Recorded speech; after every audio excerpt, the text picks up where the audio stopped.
tell you this from my perspective as a guitar teacher for years back then, is that a lot of students are looking for direction, like, what do I do? What should I practice? What does my audience want from me? How am I going to get a job playing guitar, you know? What's the band leader want? What are the bass players and drummers looking for? Everyone's looking for answers like that, you know? And then somebody comes along and just sort of shows up with a fresh new attitude. It kind of wakes everybody up. It kind of makes you go like, oh, I should just do what I want.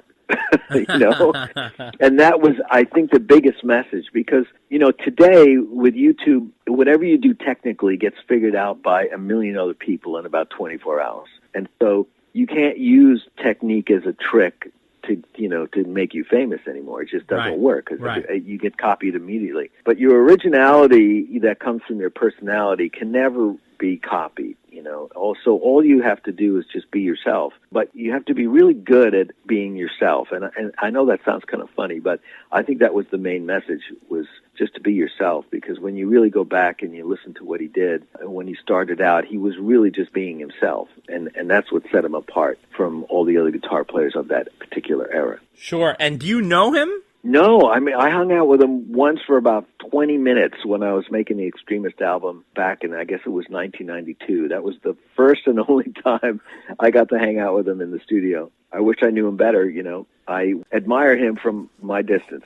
You never considered him for G3? Oh, I asked him all the time. Are you kidding? I would send messages through the proper channels, you know, every year, like, hello, once again, this is Joe asking, you know, if Eddie wants to, you know, we do it whatever he wants. We'd work it out so he'd be comfortable. But it's cool, you know, not every guitar player is comfortable standing next to two other total monster guitar players, you know, every night. It really takes a certain kind of courage to do that. You really have to enjoy the punishment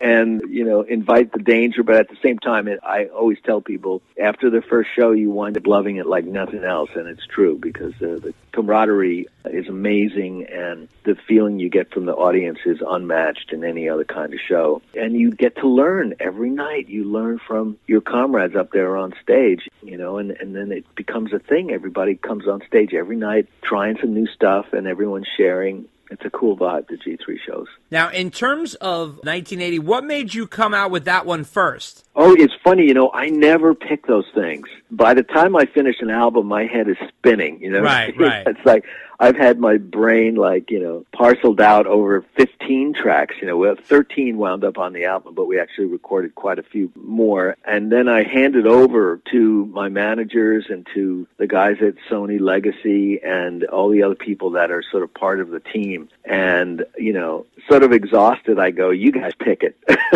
Because I have no idea, you know, because I'm not really out there in the real world. I'm stuck in the studio every day. You know, it's nothing 12 hours a day of just taking care of all the musical tasks that are presented when you make an album. It's just an enormous amount of detail work. You know, every once in a while I stick my head above ground and I go, okay, what's happening in the real world? Right. So, you know, someone like yourself, you're actually, you know, you're the kind of person that would actually be better at picking, you know, a first song for a record than me, because I'm too close to them, you know. Yeah. So I rely on my team for that. They certainly picked a good one. It's very tasty right out the bat. And so now, what's the reaction been to the song? And the other thing I wanted to ask you is, already, as you well know, there are guitarists all over YouTube playing the song. What does that mean to you that you have, I mean, these kids all over the world recording themselves in their bedroom who have probably spent hours upon hours trying to figure out what you're doing, and then they record themselves playing the song right after you come out with it. What does that mean to you? That's incredible. It's really amazing. I love it. I mean, I absolutely love it. I mean, that's something, when I started playing, I couldn't even dream that something like that would ever happen. I mean, it seems like the dark ages, that back in 1970 when I was learning, you could like barely find another rock guitar player within 20 miles, you know what I mean? Right. And you're right. Now there's you know, a 10-year-old in Mumbai and in Quebec City and in London, and they can all play, you know, pretty much what I did. Right, yeah. It's incredible. It's pretty remarkable. Once the video comes out, then they'll see how I played it, and then it'll be all over. So, but that's just today. That's so normal today. The technique is easily copied. I always believed, even back in the old days, I said, technique is not the thing that you can hitch your wagon to.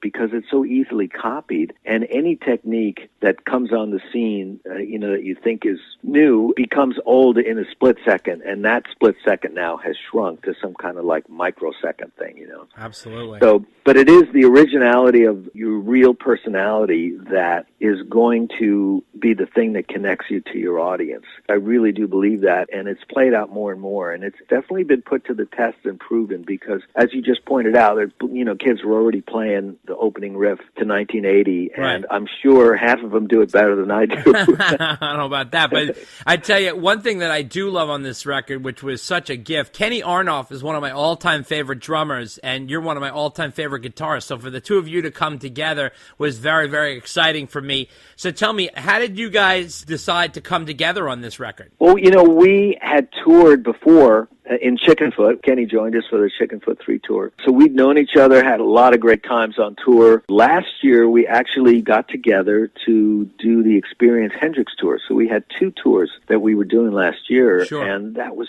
so much fun. And after that first leg that we did with Doug Pinnick singing and playing bass and Kenny and I playing drums and guitar, I knew that the time was perfect for the two of us, to do some stuff in the studio to create something unique. And so, I quickly approached him and said, Kenny, you got to hear what I'm up to. I want to do this record, every song's different style, and just invent your part, for this album. He had just done a session with Jim Scott at Jim's Pliers Studios. It just all sort of came together without thinking, because I wasn't thinking that somebody like Jim would be interested in doing an instrumental guitar album. But when Kenny brought his name up, I thought, well, I should just ask him, Right. Like maybe this guy has done, Rage Against the Machine and Tom Petty and just all the thousands of albums he's recorded. Maybe he'd be into doing it to an instrumental guitar. So it turned out we got along famously, and I just loved working with him. So the team was great. Jim and Kenny together, they just created such a beautiful drum aura, the whole thing, the feeling of it. And of course, Kenny's amazing sound. I mean, he just does that by himself. I don't know how he does it. It's pure magic, It's incredible. And I don't know if you could feel it, and I hope you do, is you guys have unbelievable chemistry. So, there's a real incredible back and forth between the two of you. He has such a unique sound on the drum, which is so great. And, of course, you have your signature sound, and they blend really, really well. He's a ball of energy, as you well know. So do you kind of feed off of that? What does that mean for you to have a drummer that you're so comfortable with or that you have a relationship with? How does that impact your playing? Oh, it's so important. Oh, I'm glad you mentioned that, because it is so key in the studio that you're getting inspiration from the other people in the band every second that you're tracking. And, there are pieces of music on there that it's basically the three of us recorded playing live, and we're using those live tracks and just adding things to it. So that chemistry is all important, because we wanted to record that. We were hoping that would happen, and we would get those performances where each of us are influencing each other second by second, to create something unique. There's a song on the record called All for Love. Is very difficult piece to play on the guitar, even though it sounds so simple, but it's so hard to control the noise and the pitch and everything, because of where the melody sits. And there's an enormous amount of space in the drum department. There's not a lot of rhythm guitars. This big kind of thing, and oh man, we didn't do too many takes. I think it was the ninth take was the one that wound up being the one we kept, and the 90% of the guitar was from that live particular take. And I just remember just every successive take that we did leading up to that one, I just kept listening to Kenny more and more and working with the sound that he was creating, because we were standing there in the same room, and so it was really powerful to feed off of his musicianship. Sure. Speaking of Chickenfoot, will there be more Chickenfoot? I get that question all the time, and more I have to say, I don't think that's ever going to happen. So, oh no. Yeah, I tried. I did my best to try to get everybody motivated to do it, and I just basically got shut down. So I think the Chili Peppers have reunited with John on guitar, and they're off and running doing their thing. And Sammy's going to do his last shows, I think, of his his touring and recording career this year or so. Wow, that's intense. Now, what was it like playing between Sammy and Michael? Oh, so much fun. That's another band where I just thought the chemistry was really amazing. Just so much fun. And, it was one of the rare opportunities I had where I could take, 3 steps back from the front of the stage and just hang out with the drummer. It's very rare because I'm playing the melodies and the solos all the time in my solo career. So, very rarely do I get to just hang out with a drummer and play rhythm guitar while 2 former Van Halen superstars are out there entertaining the troops, So I really do miss that. It was just, and Chad is such a crazy drummer. He's just like, you really got to follow every half a beat. He's doing something different. So it was thrilling. I wish we were doing more of it, but I'm happy we got to do what we did. Yeah, absolutely. Those albums are fantastic. Now, in terms of Shapeshifting, you have a tremendous catalog. Like I said earlier, it really is second to none. Now, when going to develop a new album, I would imagine that someone of your stature, the bar is set high, there's anticipation, you've done so much already. Do you feel that pressure? I've never felt it as a pressure. I get excited. I get that, sort of butterflies in the pit of my stomach, and I'm thinking like, I'm really excited about doing something new. And then I'm just off and running. Yeah, I still really love it, and I'm excited to pick up my guitar and see what else I can do that is different, what other stories from my life I can, turn into music and share with people. So it's amazing that you have such a clean slate like that you're able to just go in fresh. Yeah, you know what? I count my blessings. Every time I find myself in the middle of making a record, I go, oh, wow, it's happened all over again. Here and I'm having fun. It's hard work. I'm freaking out, but I'm still really having fun more than anything else. So, I count my blessings. What does the title Shapeshifting mean, and what made you make that the title of the record? Well, that turned out to be the theme song for me because I started to realize as I was compiling the music I'd been writing that I was working myself into a position where I was going to have to really change my sort of personality or my shape, as it were, as a musician to properly record this song, to properly represent it in the way that it was asking me to. I started to think, wow, it's sort of like, shape-shifting. If you've got to fly, you've got to turn yourself into a bird so you can fly. And if you've got to, go down into the depths of the ocean, you've got to turn yourself into some kind of deep-sea creature in order to do that. So I was thinking of that, in an imaginative way that, well, if I'm going to be playing these songs that are sort of all over the map, how am I going to go from, Ali Farka and Dick Dale to Teardrops? How am I going to go from Big Distortion to, Hear the Blue River? How am I going to go from the title track, Shapeshifting, all the way down to Yesterday's Yesterday, wow. With acoustic guitar and whistling and everything. And it was like, well, I have to get into this state of mind where I kind of shapeshift, right. And it's not as radical as going from, red-tailed hawk into a giant whale shark or something like that. Sure.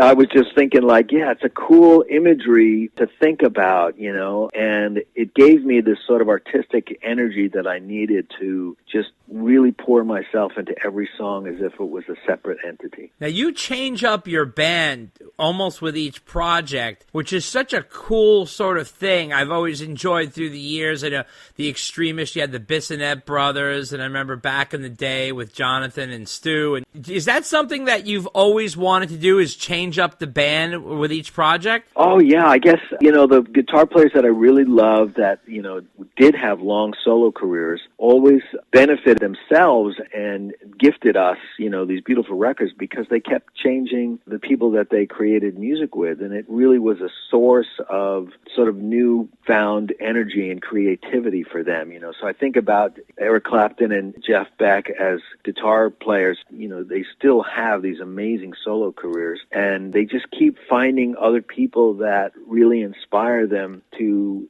dig deeper into their musicianship. I always thought that was just the coolest thing. And then when you go back and you listen to their records over the decades, they're gifts, It's just amazing to hear how different they play because they're playing with these different musicians, that inspire them in interesting ways.